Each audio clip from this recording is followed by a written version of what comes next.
Sam Bagshaw is a content creator and advocate who's built a platform of over 1 million followers by documenting a very personal challenge, and that is living with a stammer.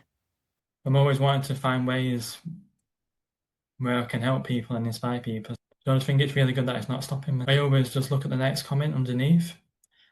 That my videos are helping so many people. She was using your content to be brave and go and sit and eat in cafes on her own. Hello, it's your leadership coach, Estelle Reid, and host of Optimising Leader Brilliance, the place for calm, confident, and strategic leadership. Stay tuned to the end for a mini coaching and reflective practice. Find out more about my services by heading over to estellereid.com. Sam Bagshaw is a content creator and advocate who's built a platform of over 1 million followers by documenting a very personal challenge, and that is living with a stammer. I first came across Sam through my daughter. She was so moved by his message that she made it her mission to get him on this show. When I looked into Sam's work, I was struck by his courage. Whether he's speaking on national TV, running marathons for charity, or simply navigating the high-pressure environment of a drive-through, he intentionally puts himself in positions of vulnerability that most of us would avoid. His content serves as a direct challenge to us all. If Sam is willing to face these daily hurdles, where are we holding ourselves back in our own comfort zones? Beyond social media, Sam is an ambassador for Action for Stammering Children and a key voice for the charity Stammer. A note about today's podcast.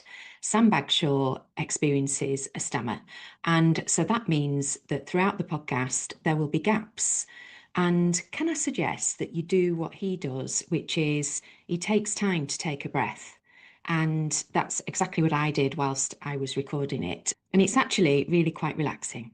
And we lead busy lives, don't we? So it's an opportunity just to stop. The other thing I want to mention, because you are often business leaders that are listening to this podcast, is that this is a reminder of how challenging it can be if someone has speech difficulties and they are trying to call your business. And sometimes what Sam has experienced is that they'll put the phone down because there'll be silence. And so the person on the other end will think that there's nobody there. So I thought I'd flag that with you. That's what you're going to experience on this podcast. It's really inspirational and I hope you enjoy it. Sam, thank you so much for joining us. You've educated millions on what it's like to have a stammer. Can you explain the neurological condition to listeners so that they understand what it means? Yes, so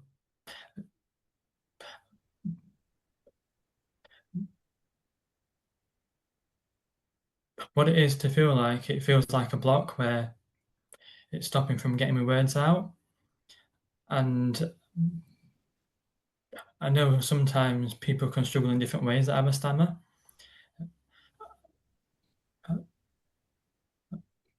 I know that some people find maybe words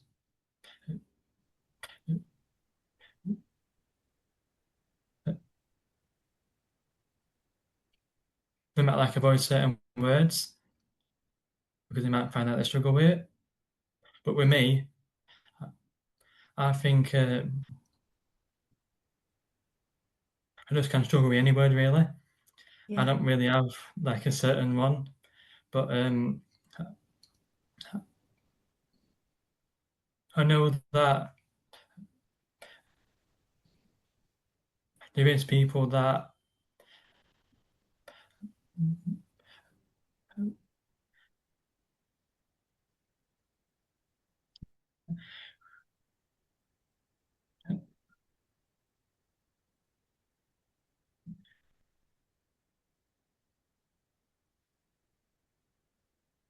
might struggle more than me, or they might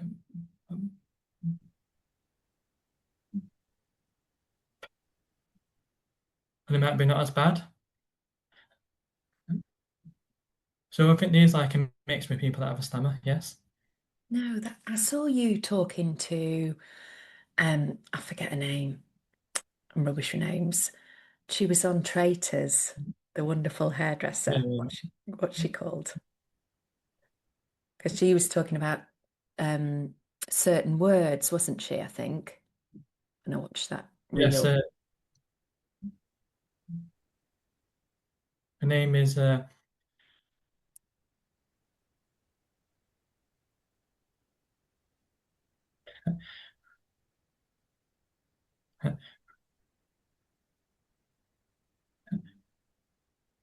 Jessa. Yes. Yeah. Yeah. My daughter and I were such big fans, we love Traitors. And she brought such energy to the program. So, how do you go from warehouse person to influencer with over 1 million followers across your Instagram, TikTok platforms? How does that happen? Well, I just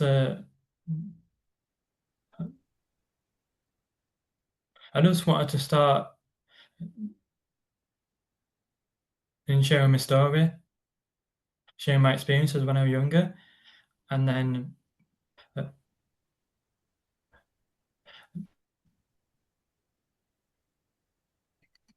once I started doing that, and I got a really good response from people, that's what made me get more confident with each video, and then I was able to do other types of videos, and that's why my name that's why my name on TikTok is Stammer Experiences, because I do like show different experiences that I'm doing. Yeah. And describe, because it started in lockdown, did it? Is that right? So you started sharing content in lockdown, and then talk me through that moment because it must have taken real courage and bravery to make that first video. Because I remember my very first video many years ago, I put it out on LinkedIn. I recorded it literally like that, so all they could see was my double chin. And I rambled through it. And then when I posted it, I was like, oh my God, what am I doing? And then it's in that moment, it's that fear of judgment, isn't it? And how Yeah. people are going to react. So talk me through that moment when you posted it. What was going on for you? Well,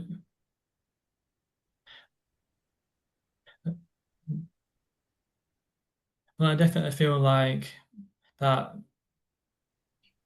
uh,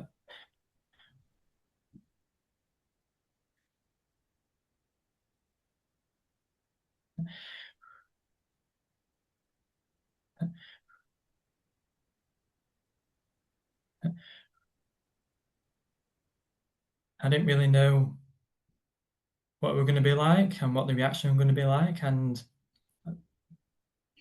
I think especially mum and dad were a bit. They didn't know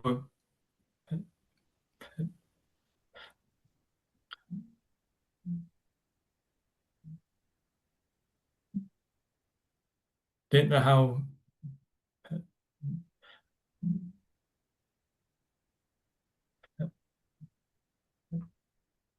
know how people were going to react, like in the comments, Yeah, and and they didn't know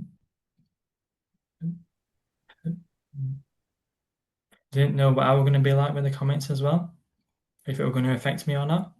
yeah. I understand that completely, as a parent, because you want to, I don't know, wrap them up in cotton wool. I know I'm a classic helicopter parent in that, you want to protect them from falling and all that sort of business. But in reality, in order to build resilience, there's got to be some falling and some difficult times, hasn't there? And that's where we grow and Yeah. develop. But how how did you cope with that situation? So, we hear about, you know, pop stars. You're famous, obviously, on TikTok and Instagram. Um, they talk about trolls on the internet. And I remember going on one course, and again, I was looking into building social media, and they said, actually, you've made it if you started to get internet trolls. And I was thinking, I would find that I've had a few comments, but Yeah. certainly only a few. How do you deal with that type of communication from people? Well, I've all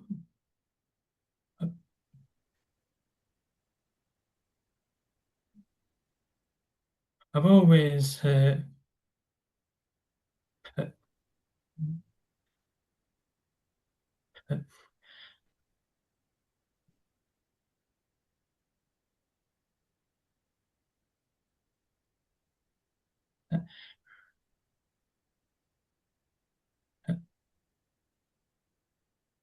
kind of been alright with I've always not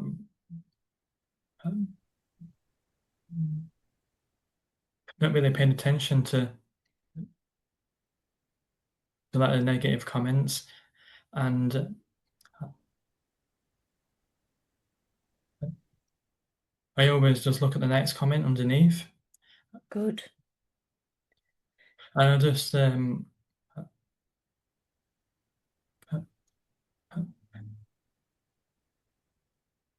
really focus on all the really nice comments and positive ones, Yeah. and just with the comments where people are saying that my videos really help them. That's what makes I think that's what made the troll comments like not as bad because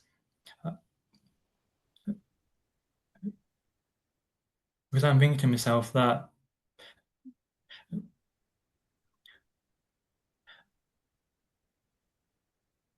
my videos are helping so many people. So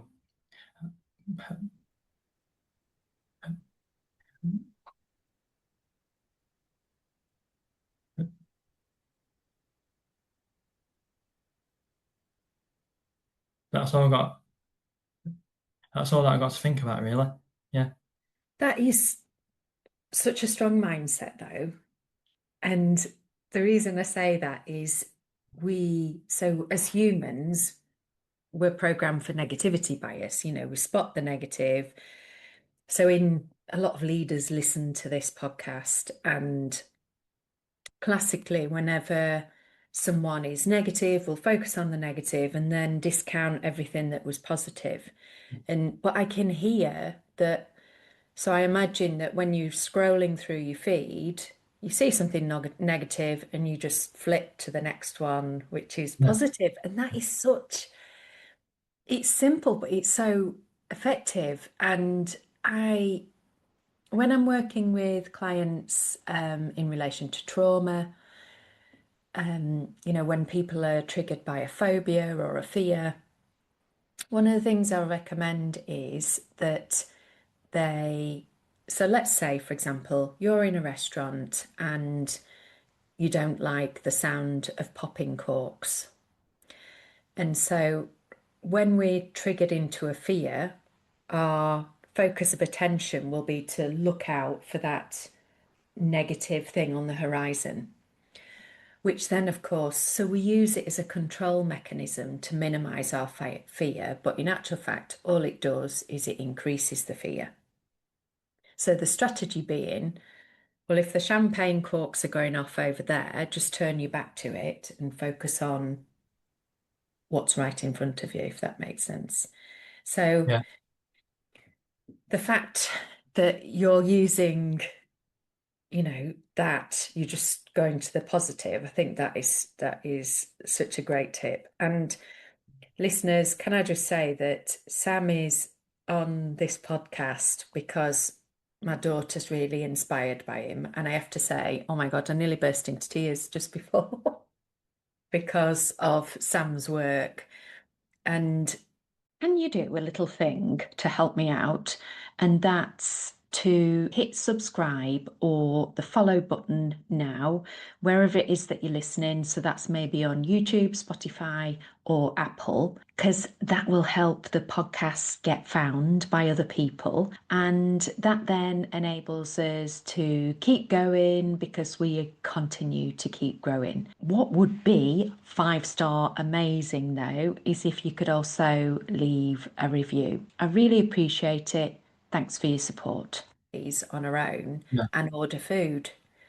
And, so I love that you are helping so many people. You're helping children in particular as well, aren't you? Tell me about this. You're doing a charity run, aren't you? And you've been raising money for charity. That's what nearly made me cry because we were talking about Sam's charity work. And I said, anything for children. I said, I'm all for that. So tell me about your charity. Yeah, so the charity is called Action for Stammering Children, and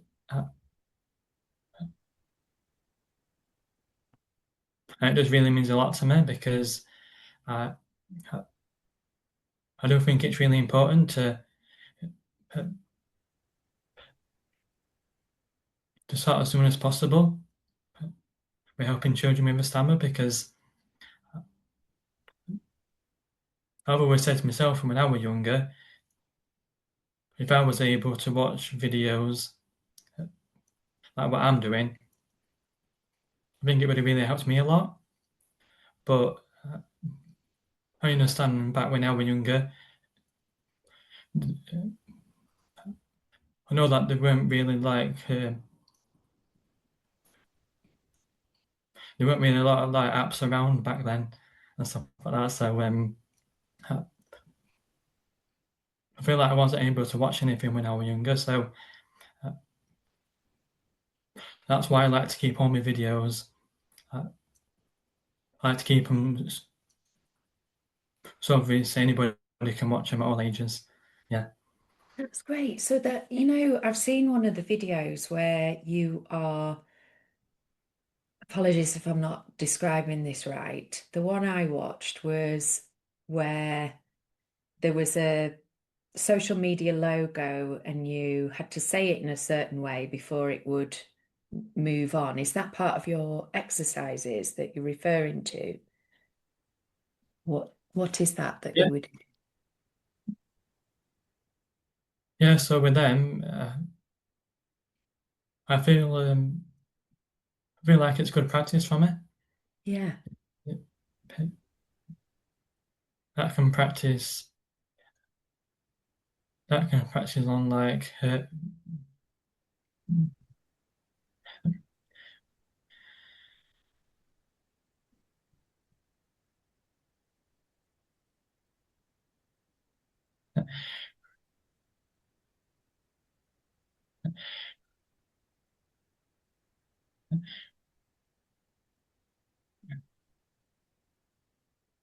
controlling it a lot more better.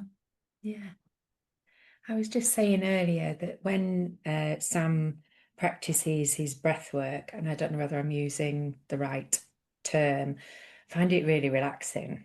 Um, what is it that you're practicing there? Can you describe for listeners so that they understand what's happening? It's just when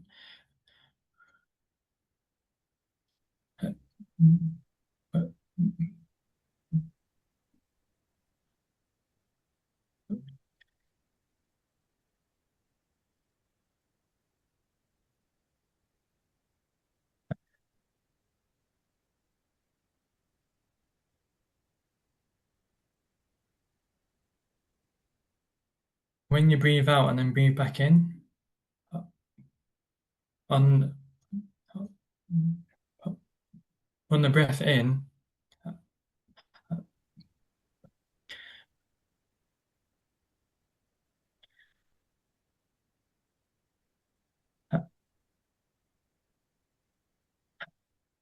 as you're breathing out, that's when's the right time to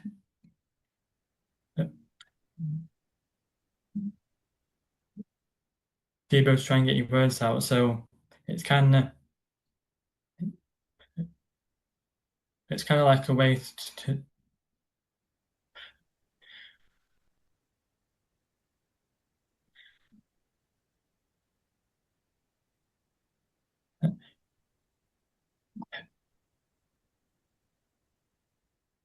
to be able to push it out a bit more easier. Yeah, yeah. I was saying earlier that the next couple of days I'm going to be teaching leaders how to present. And what was incredible when I was again looking at your social media feed was there's a video of you. You stood on stage. So when they assessed what people fear the most, death came third and presenting came first. So not only are you presenting on a stage, you've got a microphone really kind of shoved in your face like that. I mean, that is a scary prospect. I don't know how many people you were speaking to, and you doing what you do. And so how do you stump up the courage to do that? And what goes through your mind? And what do you feel? What do you think that enables you to do brave things like that? I think it's just since I've started like doing all my videos and everything, I think that I've found something that I'm really good at because I didn't really know that I were good at doing something like this. That I'll be good at like really helping people and inspiring people and spreading the awareness. So I think it's that. I think that's that helps to push me and challenge myself because uh,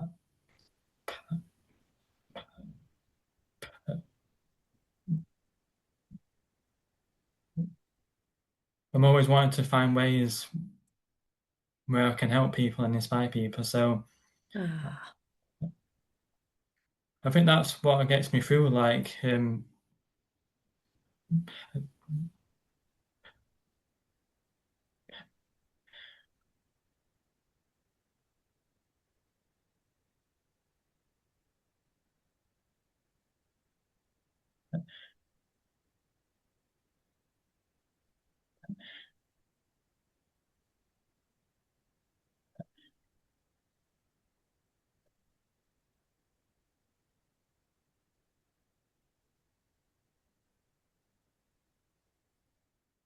being so brave uh, and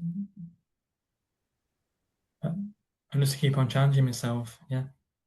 do you feel fear though when you go on? Because let me give you an example. So I am of the same mindset. So I'm an introvert, do not like standing on a stage, but do speak in front of thousands of people. But the only way I can do it is by thinking about my audience and how I'm helping them.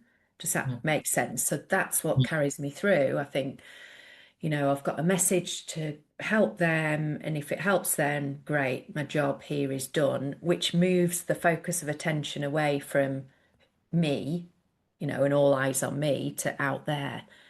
How does it work for you?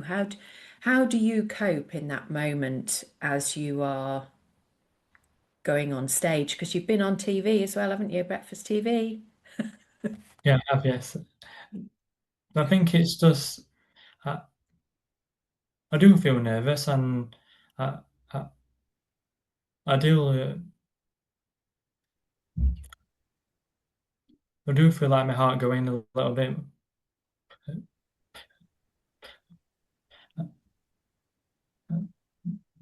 And I think it's just I find it hard where I'm waiting I'm waiting around to do something like because I got there a bit early, so we knew that I were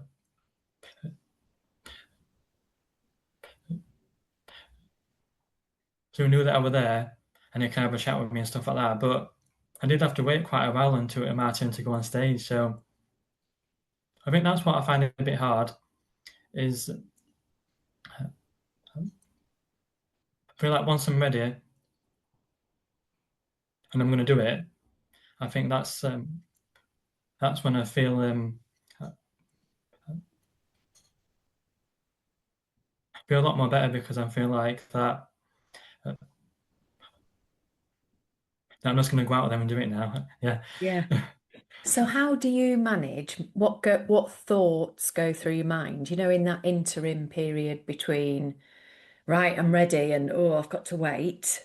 So what are the things that you might say to yourself that either calm you down or make it worse? What's the inner dialogue at that moment? Do you have any I strategies? think I think I just trying to, I think I just try and say to myself that I'm going to be okay. Yeah. Everything's going to be fine, and I, I just try and I just try and go back to all the comments and think about all the people that I'm supporting. I, Yeah. I try and focus on that and try and think that I have got a lot of support, and I, I knew um, I knew that there were people there as well that already watched my videos and already know me. So uh, that made me feel a lot more better. And I just try and think to myself that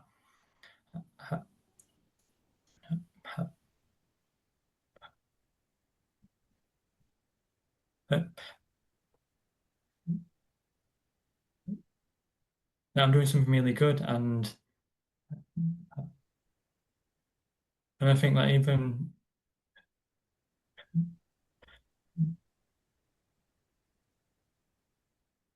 people that don't have a stammer or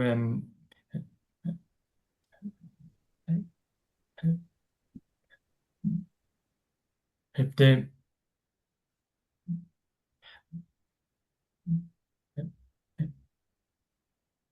if they do feel confident about doing things, I, I think maybe going on stage, they might find that hard as well. And I just feel like I'm doing it, and I, I, I I know that I'm not the most confident, and I've got a stammer.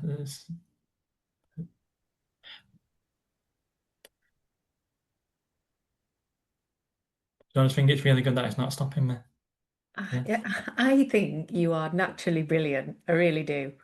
I want to know where your bravery comes from. I'm going to come back to that in a minute. But that positive inner dialogue, again, that's really clever to say things like, I'm going to be okay, everything will be okay.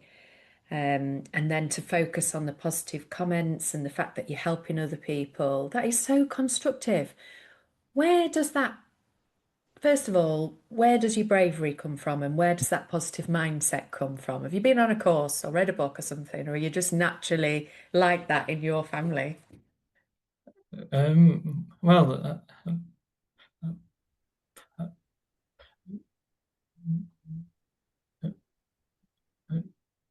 actually, mum and dad, they say the same. Like they, they don't they don't know where it's come from. Like with how like brave I am, and confident I am with doing things because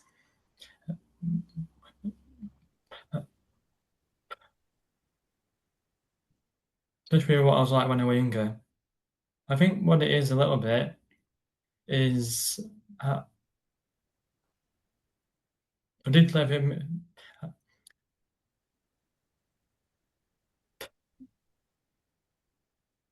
I did definitely miss out on a lot of stuff when I was younger. So I What? think that so I think that's like helped me to be more brave and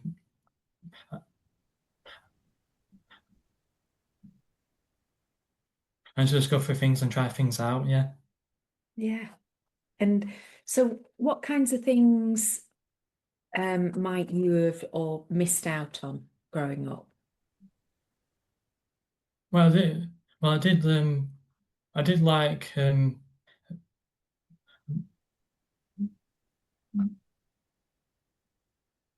I was at school. I did like playing all the sports. I really enjoyed that. Yeah. And I used to do like after school clubs, doing different sports if you want to do.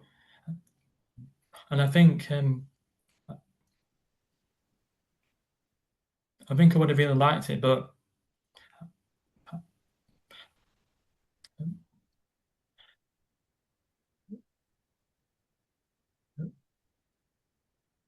I just didn't have the confidence, and I was too nervous to join anything because I, I feel like I don't know anybody there, and I,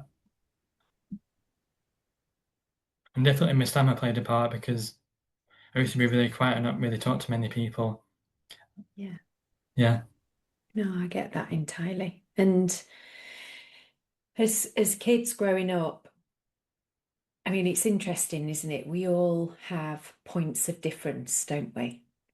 yeah, And, whether that's a physical thing, a mental thing, but the more and more I work with people, what we don't know is what lies beneath, do we, until we really start chatting to each other. And yeah, it has a profound effect on people. And but what I love is the fact that you have grown in confidence, you've not let it stop you.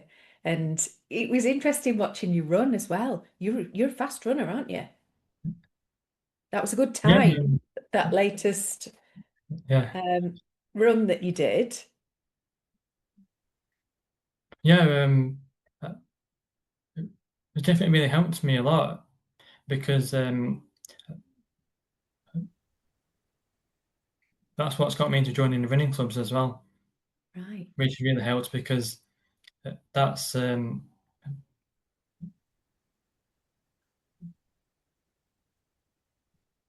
that's been around a lot of people there. Yeah. Instead,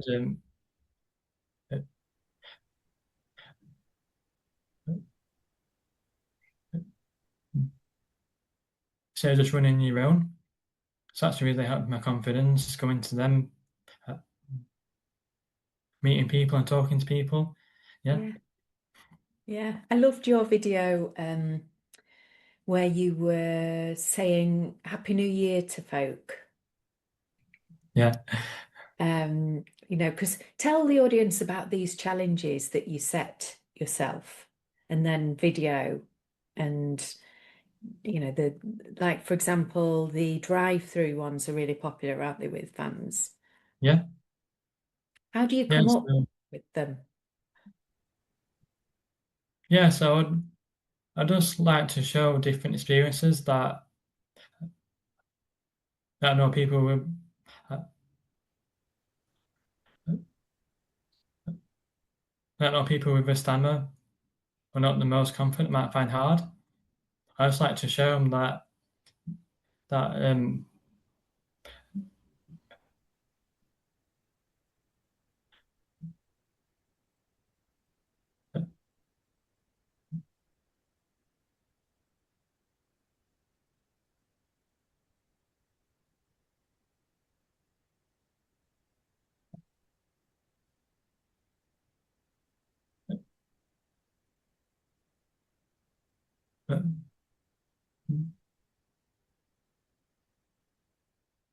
you can do it. You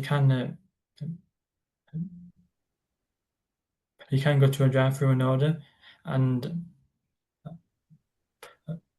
I do like to go to restaurants and cafes and like to show them videos of me ordering. Yeah. And like you said about, I do like to do videos where I just go up to people and start talking to them, have a conversation with them. Yeah, Yeah. And you in your BBC Breakfast interview, you were raising awareness, weren't you, about people people interacting with businesses, people that had a stammer, and how sometimes receiving those calls, people the system isn't set up to deal with people with stammers Mm. because of the gap.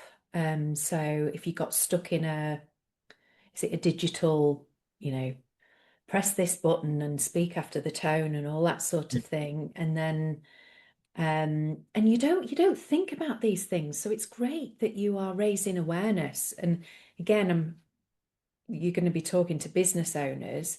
How can business owners level the playing field for people with stammers when it comes to interacting?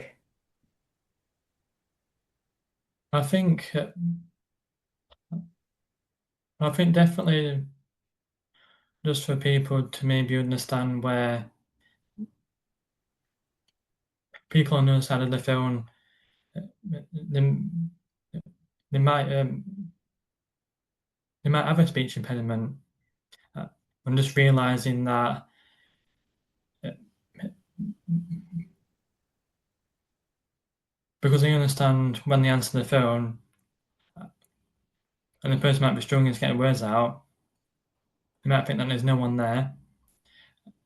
So I think it's just knowing that you just might need to just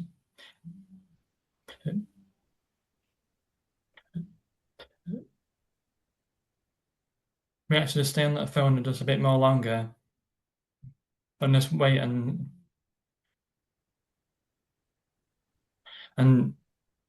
just to see that if they do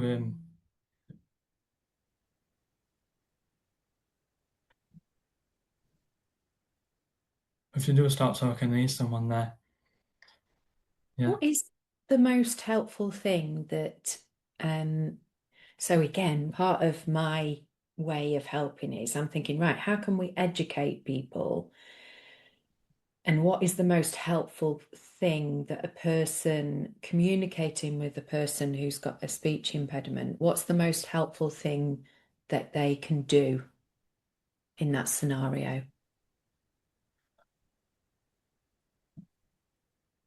I think I think it's just try and make the person feel as comfortable as possible and just to let them know that everything's okay and that uh,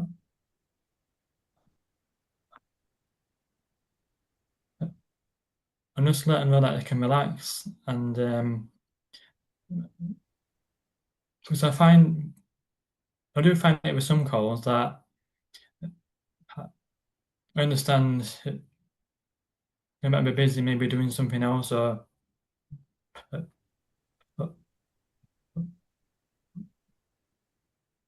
might have someone else that they want to call after. So uh, that can that can make it a bit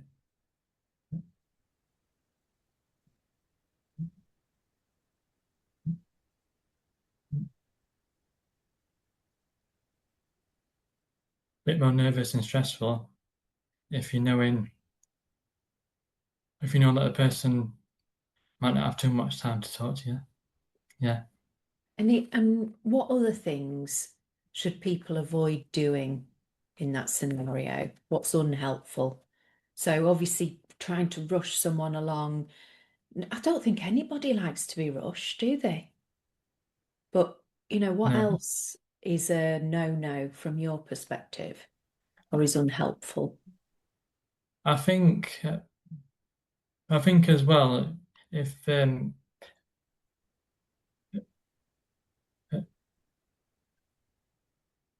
trying to guess what they're trying to say because because it might be wrong, and then that makes it harder for the person because they might have to start all over again, explaining Good what they want to point. say. Good So point. And yeah, you see sometimes, don't you, so much that, we finish each other's sentences and you think, I wasn't saying that at all. yeah. Um, yeah. Okay. No, that's good. So, being like the big internet sensation that you are, what's your average day like for you? What does a social media influencer's day look like? Well, I do try and get back to as many messages as possible because I do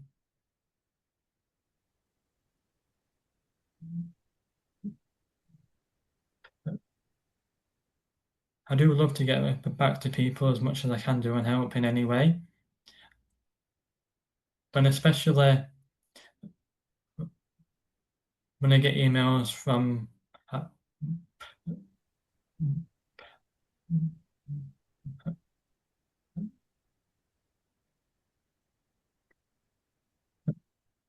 when I'm getting from different businesses asking about it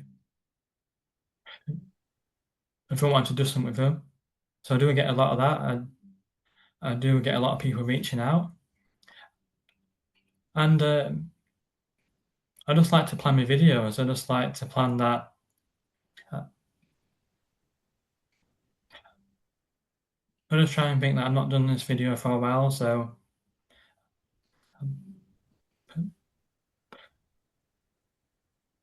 let's do that one.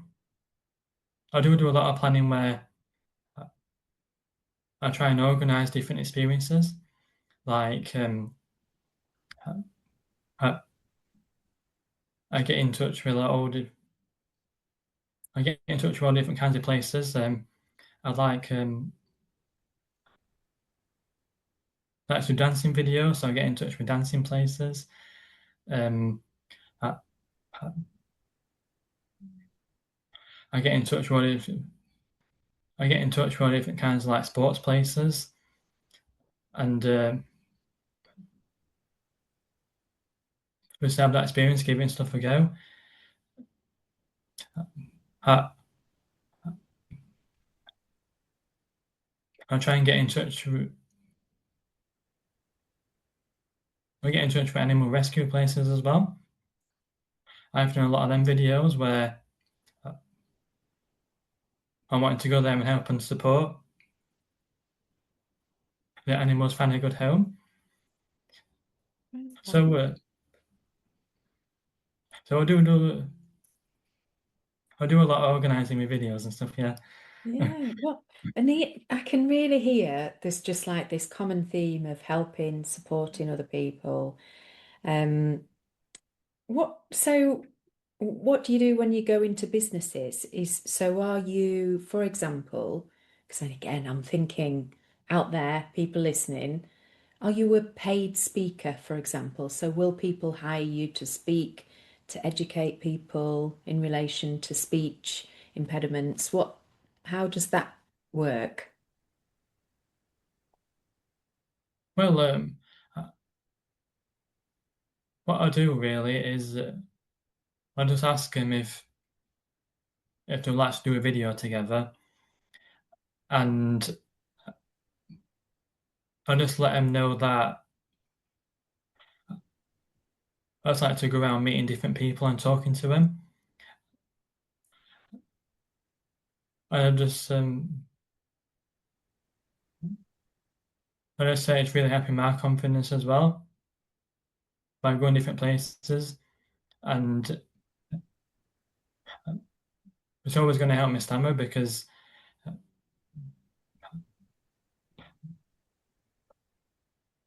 I like to try and talk as much as possible with people because that's what I missed out on when I was younger.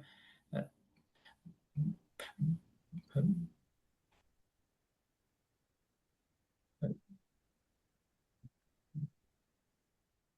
So I just like to let them know about that and just help with the awareness as well. Yeah. No, it's smashing because, again, when I think about the listeners, there'll be HR directors out there listening, thinking, yeah, we could do to raise awareness of this. And, we should get Sam in. So for those of you that are watching, you'll see there's a QR code next to Sam's shoulder. That's how you can get in touch with him.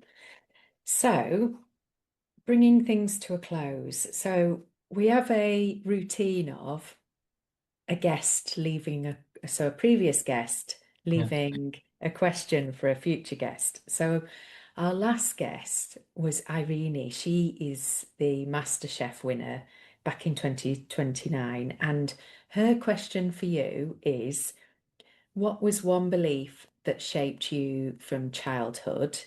And which one did you consciously decide to change?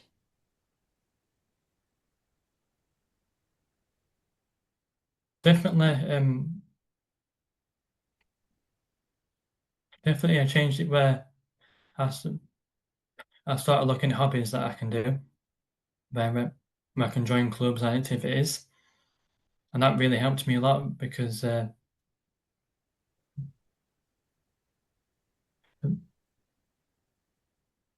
I started doing that, it gave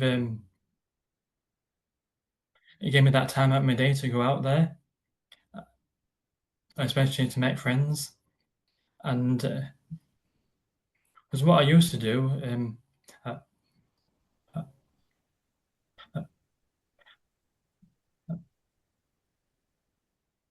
I didn't actually used to do martial arts. So when I started that, I,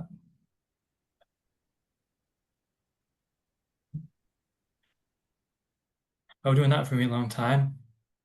Met some really good people there, and that really helped me confidence. And uh, I think I think definitely it really helped me just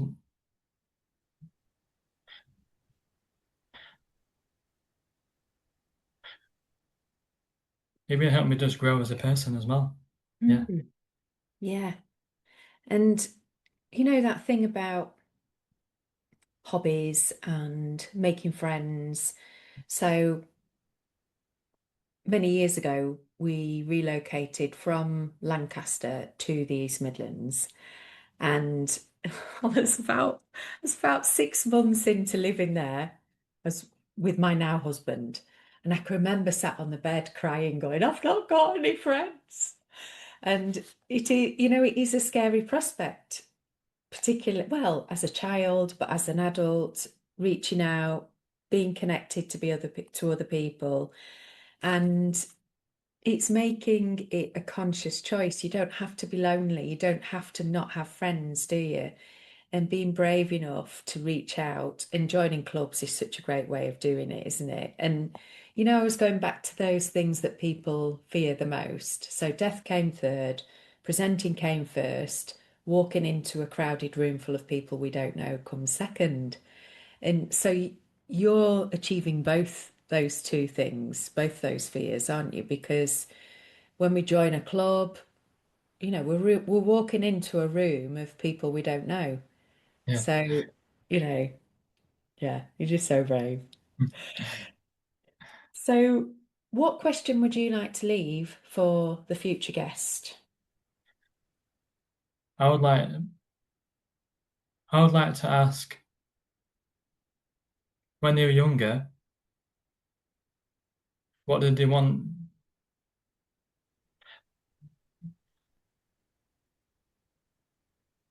What did they want to do when they were older, like for a job?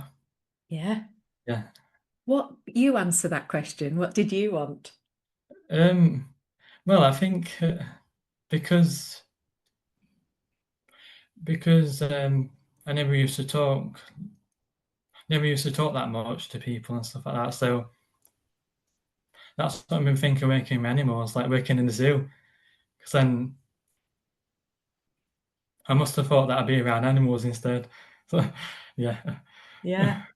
yeah, Oh, because I was going to ask you about the animals connection earlier when you were saying you go and you book animal experiences and you help out. Do you have any animals at home?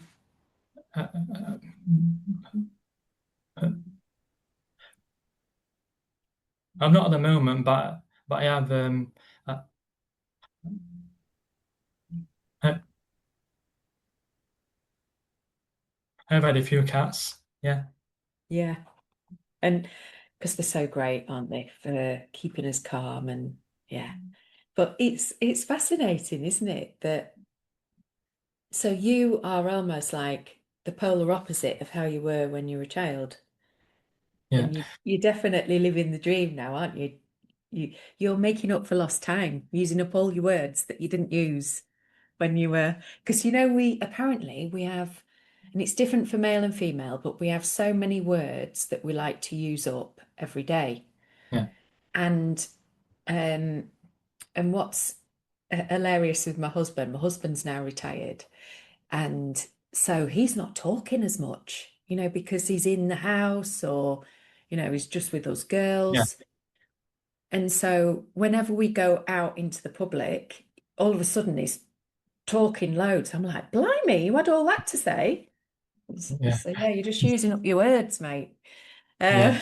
Uh, Making up. So, to summarize, I'm thinking about your life now, your career. What three actionable tips would you recommend to listeners to help them have more courage or push the comfort zone or overcome blocks? What would you like to recommend? Fancy a chat? Or maybe you're interested in the optimized leader program next level. You can book a free 15-minute call by scanning the QR code on screen or see the link in my show notes. I would like to say if you do have any interests, like if you do think I've always wanted to do this, I've always wanted to try this, I, I would say just have a look around your local area and see what's about, and just hopefully you can find a hobby that you really want to try. And I'll just say, maybe if you did want to start it, maybe you can just have a private. You start off with a private that was someone who works there, and they can tell you, uh, they'll be able to tell you like how the classes are like, what the people are like in there, because that's what I did with martial arts actually. I started off with just a private coach 1-to-1, and it really helped me join the classes because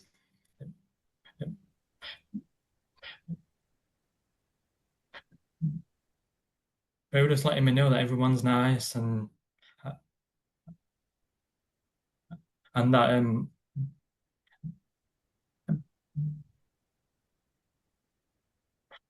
I really like it and really enjoy it, and that I make a lot of and that I make a lot of friends. So I Yeah. definitely think you can do that instead of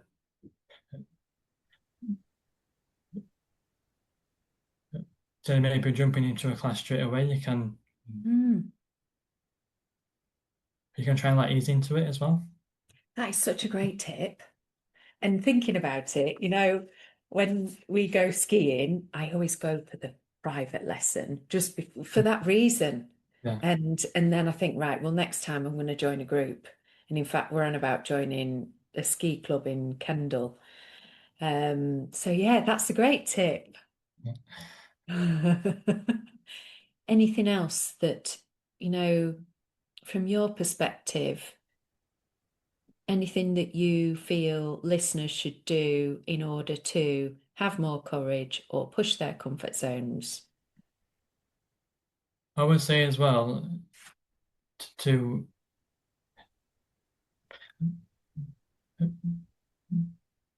it's always going to help being around your family, really close friends, and especially when we are going for something to eat with them. Your friends and family can help you. they can help you to think that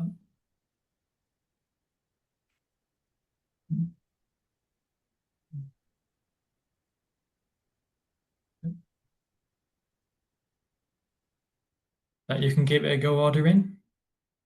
Yeah. And it helps a lot because you're already around people that you're comfortable with and that you understand. That's where you can get the practice from. And then and then when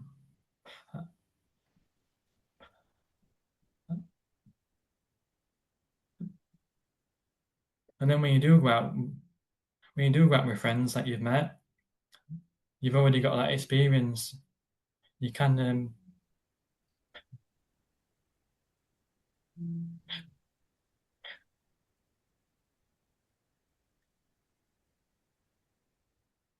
go to the bar yourself uh,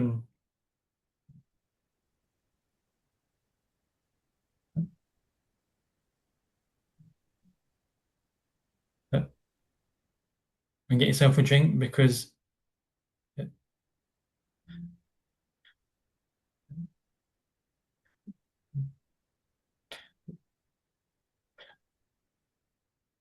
your friends and family have helped you.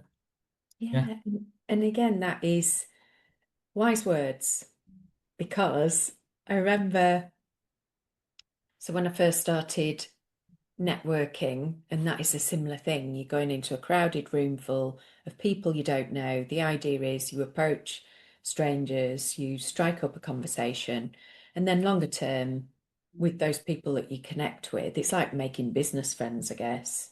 You do business with them. But in the early days, I used to go with all my girlfriends, all my girl business friends. But initially, we'd all just like stand in a row all together, networking with people that we already knew. And then eventually, once we'd got settled into the meeting, then we'd venture out, often in pairs, to approach other groups. And then you get to a position where you can just do it solo.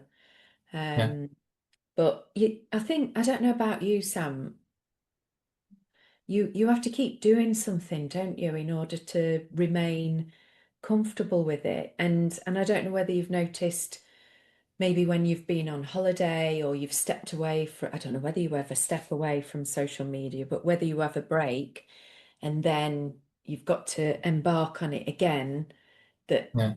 it takes a while to then rebuild up your courage, or it does for me. I might just be talking for myself. Yeah, I feel the same when I'm going up to people and talking to them. Uh, once I've once I've done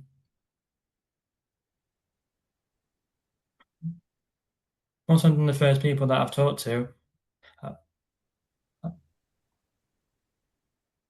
I always want to move on to the next people as fast as possible because that's when I got my confidence. Yeah. I bet your parents are proud of you, are they? Yeah, they are. Yeah, yeah. And um, what do you feel proud of about yourself? Because you must do, mustn't you, to have achieved what you've achieved? Yeah, I feel really proud that I'm uh, I'm able to do a lot of things myself now because I, I never used to book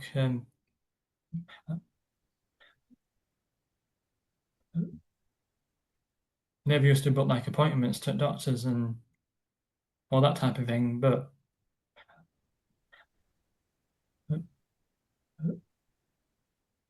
I'm just really proud that I can do that now, Yeah. and I'm able to organise things and I'm able to sort things out myself because that's what my dad does a lot.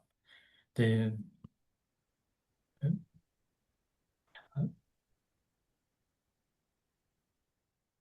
I used to really just get them to sort stuff out for me because uh, I felt like I wasn't able to do it. Yeah, I think you're incredible. As I say, my daughter's been inspired with you. by you. I've been totally inspired by you, looking at your account, talking to you, realizing, how you are challenging yourself every day to push yourself out of that comfort zone. And the other thing I've loved about our conversation is how naturally courageous you are, brave you are, but also what a great mindset you have in terms of the way that you talk to yourself, but also the way that you handle negativity or criticism or trolls, whatever you want to call it.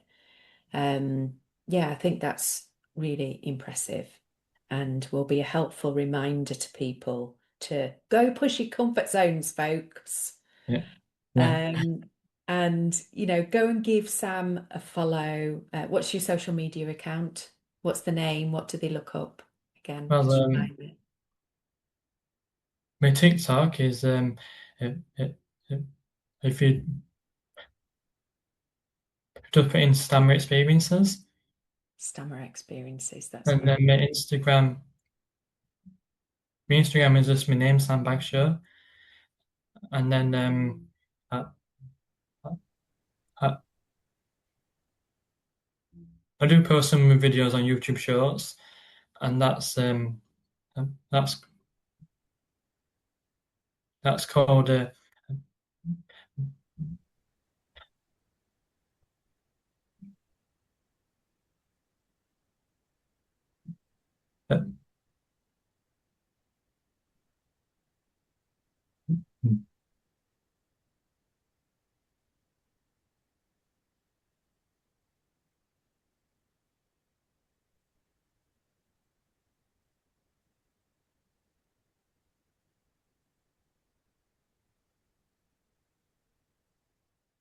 Stammer Journey. Great. That's Yeah. wonderful. Thank you so much for coming on. I really appreciate your time. As I say, you've totally inspired me. And, I think what you're doing for the younger generations, and do you know what, adults as well, Yeah. that, they could take a look at your account and realize what you're doing. And it's not just for people that are experiencing a stammer or a speech impediment, it's for life in general. Just go out there and grab life. And you can pretty much do anything you want, can't you, if you set your mind to it. So Yeah, you can, yeah. thank you so much for the inspiration and for coming on. I really appreciate it. Before we sign off, I'd like to invite you to my quick reflective practice called Pause, Reflect, Act. As your leadership coach, I'm here to help you translate today's insights into personal growth and your next steps. Answer the prompts that follow in your journal or notes. Alternatively, you can access my complimentary journal and self-coaching tool in the show notes or scan the QR code you can see on screen now. So here's the reflective questions. Number 1, what opportunities or experiences did you miss out on when you were younger due to fear or lack of confidence?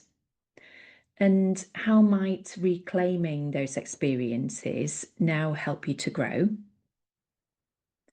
Number 2, Sam focuses on positive comments rather than negative ones. When you receive criticism or negativity, where does your attention naturally go?